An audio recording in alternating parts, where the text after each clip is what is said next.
Assalamualaikum warahmatullahi wabarakatuh.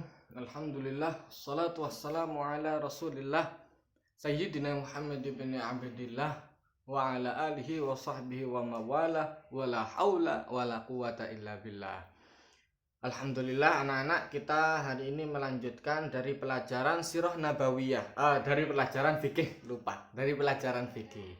Nah ya, kita pakai kitab Mabadiul Fikih ya, yang keempat. Kita melanjutkan ke dalam bab sunnahnya wudhu. Jadi kemarin sudah cara mengerjakan wudhu dan fardu-fardunya wudhu ya. Yang fardu yang jelas, fardunya sudah ada 6. Niat, membasuh wajah, kemudian tangan sampai siku ya, membasuh tangan sampai siku, mengusap sebagian kepala, kemudian membasuh kaki sampai mantai kaki, dan terakhir harus tertib. Nah itu yang harus dihafal ya, fardunya wudhu. Tanpa itu wudhu tidak sah. Nah kemudian anak-anak ada beberapa sunnahnya wudhu. Antara lain sunnahnya ialah tasmiyah, itu di garis bawah ya. Jadi ini silahkan dicatat, tugasnya hari ini adalah mencatat ya. Silahkan dicatat, kemarin sudah fardunya wudhu ya, ditulis, dicatat fardunya wudhu 1-6. Kemudian setelah itu sunnahnya wudhu, dicatat sunnahnya wudhu yang pertama adalah bertasmiyah atau mengucapkan bismillahirrahmanirrahim. Kemudian yang kedua membasuh telapak tangan. Jadi setelah kemudian bismillah ya kan, kalau keran bismillahirrahmanirrahim, kemudian membasuh kedua tangan gini. Kemudian setelah itu berkumur. Ya, setelah berkumur kemudian istinsyak. ISTINSYAK, istinsyak. Apa istinsyak itu? Istinsyak itu memasukkan air ke dalam hidung. Nah ini anak-anak, bagi orang yang tidak terbiasa, mungkin bagi kalian juga yang belum terbiasa dengan istinsyak memasukkan air ke hidung, ini agak perih. Pertama dicoba perih ya, bukan cuma gini tok ngopil itu jenenge. Dimasukkan air itu, jadi dari keran dihirup sampai naik, terus habis itu dikeluarkan. Yang tidak terbiasa perih. Ustadz dulu mulai nyoba itu dari SD ya, memasukkan air ke hidung itu memang betul perih. Nah kalau memang perih berarti banyak kotoran ya, karena belum pernah jadi kemudian kotoran itu sudah numpuk di sini, upil-upil berkerumun di sini, umbel-umbel segala macam. Oke ya. Jadi kemudian dicoba, memasukkan air ke hidung habis berkumur, kemudian memasukkan air ke dalam hidung, kemudian dikeluarkan, habisnya langsung dikeluarkan sebanyak 3 kali ya.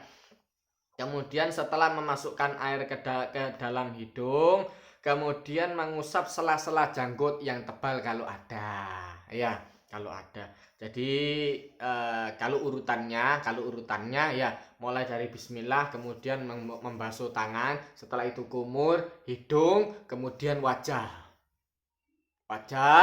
baru kemudian kalau ada jenggotnya, ustadz jenggotnya kecil, jadi tidak perlu disela-selai gini. Orang yang jenggotnya besar segini panjang, nggak perlu disela-selai biar masuk air itu, karena kalau cuman gini biasanya masih belum nyampe karena jenggotnya panjang segini kira-kira ya kan.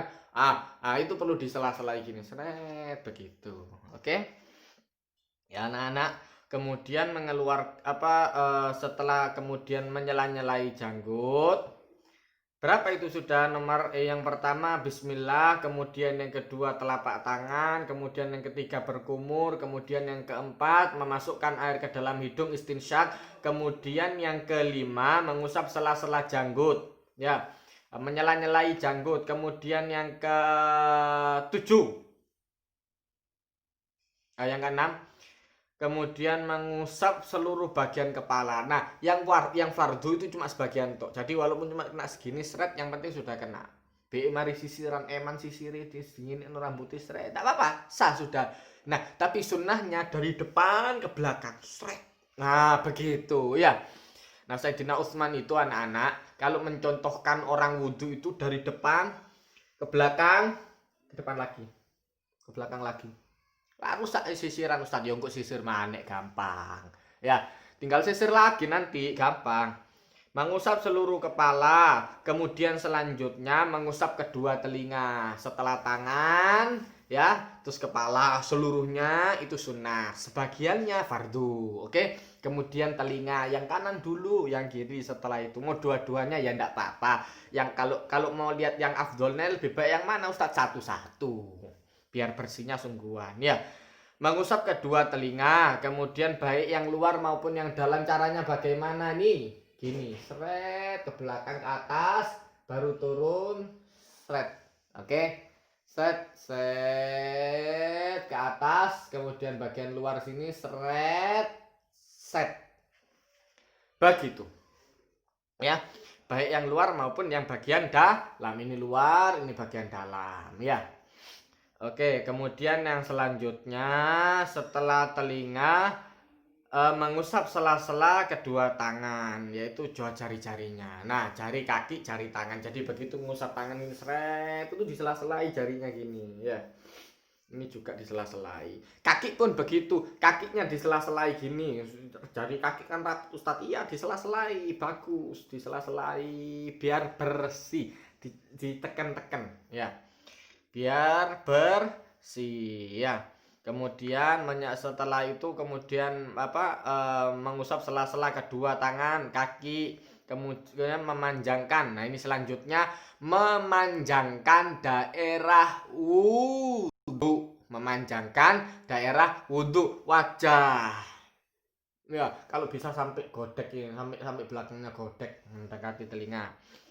Ke tangan, ya, kalau bisa dipanjangkan sampai sini, ya, dari sini sampai siku fardunya. Tapi kalau bisa sampai sini bagus, sampai belakangnya, ya, sampai belakangnya siku. Ini siku sampai belakangnya siku kalau bisa.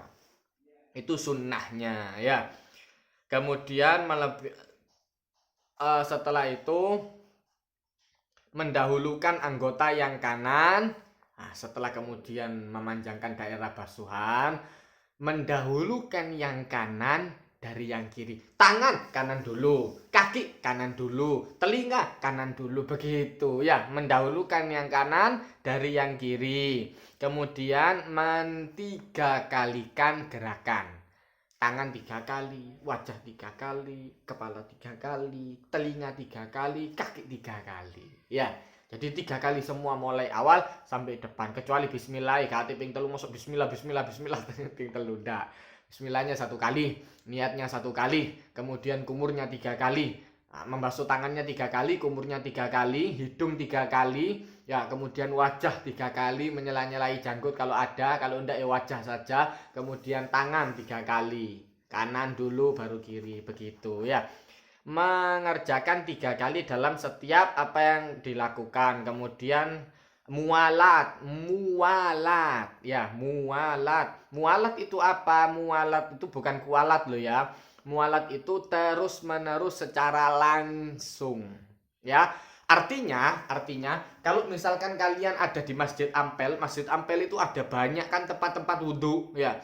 Tuh wudhu yang pertama di sini, kepala sampai dari mulai kumur, kepala, sampai wajah, sampai tangan. Terus pindah ke tempat wudhu yang sebelah sana. Terus pindah lagi ke tempat wudhu yang sebelah sana. Nah, kalau jaraknya terlalu lama, sampai kering apalagi ditinggal ngobrol, wudhunya jadi batal. Ya, wudhu lagi dari pertama, gitu. Termasuk mualah. Jadi langsung mulai dari awal sampai akhir, begitu anak-anak, ya. Mulai awal dari mulai kumur sampai selesai kaki itu di satu tempat wudhu yang sama, gak ngaling-ngaling, ngaling sebelah kiri, ngaling sebelah kiri, ya. Nah, jadi jangan terlalu banyak pindah. Kemudian secara terus-menerus, yaitu tadi yang mualat, ya. Setelah itu mengucapkan doa setelah wudhu. Niat wudhu bagaimana? Nawaitul wudhu'a liraf'il hadatsil asghari fardhan lillahi ta'ala. Setelah selesai doanya apa? Asyhadu alla ilaha illallah wahdahu la syarikalah wa asyhadu anna muhammadan abduhu wa rasuluh. Allahumma ja'alni minat tawwabina waj'alni minal mutatahhirina waj'alni min ibadikas shalihin. Nah, itu dihafalkan nanti doanya ya. Nanti Ustadz coba nanti doanya satu persatu kalau sudah masuk nanti ya. Nah, sudah anak-anak. Kemudian selanjutnya adalah perkara yang membatalkan wudhu. Ini juga dicatat. Perkara yang membatalkan wudhu apa? Sedikit kok, tidak banyak. Ya, yang pertama hilang akal sebab tidur, keturun. Hari keturun, yang kemudian posisi tidurnya itu tidak menetap di satu tempat. Orang sholat Jumat, Ustadz, duduk gini tidurnya, bagus. Berarti wudhunya tidak batal. Wudhunya tidak batal. Tapi kalau tidurnya gini, seret, lo batal. Pokoknya begitu gerak gini atau tidur gini nunduk, duk, batal. Langsung wudhu lagi. Angka. Kenapa? Takutnya begitu kamu gerak, pantat ini keangkat, ya, pantatnya bokongnya keangkat, ngentut, brut, ndak kerasa kadang-kadang. Terus diterus sampai di sembahyang Jumat, ndak boleh. Ya, wudhu dhisik. Isin, ndak apa-apa, lebih baik daripada Anda kemudian ndak sholat Jumat. Lebih baik kemudian wudhu. Kemudian yang kedua, yang pertama hilang akal sebab tidur yang tidak menetap pada satu posisi. Kemudian yang kedua, hilang akal sebab sakit atau gila. Wong moro-moro edan, kok mari ngono subuh wudhu ya kan. Kemudian setelah wudhu mau sholat subuh ternyata gendeng. Mari gendeng kemudian terus jam 8 sadar. Wah, hebat. Jam 8 sadar, ya wudhu lagi, sholat subuh lagi. Nah, ya. Jadi kemudian sebab hilang akal, sebab sakit atau gila. Sebab sakit itu bisa jadi pingsan, semaput, gelbek. Terus mari ngono jam 8 sadar, wudhu lagi, sholat subuh. Oke. Kemudian keluarnya sesuatu benda dari dua jalan, kubul ataupun dubur, ya. Dari depan kencing atau dari belakang BAB. Itu jelas batal wudhunya. Kemudian menyentuh perempuan lain yang bukan mahramnya. Menyentuh perempuan lain yang bukan mahramnya. Siapa saja yang jadi mahram? Ibu, anak, sama saudara kandung lo ya. Nah, sisanya kemudian itu bukan mahram. Untuk sementara itu dulu pelajarannya ya. Untuk sementara itu dulu. Jadi kayak misanan dan lain sebagainya itu tetap batal wudhunya. Kemudian menyentuh kemaluan dengan telapak tangan. Ya, cewek batal wudhunya. Lu Ustaz, tak ngentut cuma cewek tok. Ya tetap batal wudhunya, ya. Jadi seperti itu. Oke, ada 5 perkara yang membatalkan wudhu. Nah, itu catatannya ditulis, dicatat, nanti catatannya dikirimkan ke nomornya Ustaz. Oke, anak-anak, siap? Assalamualaikum warahmatullahi wabarakatuh.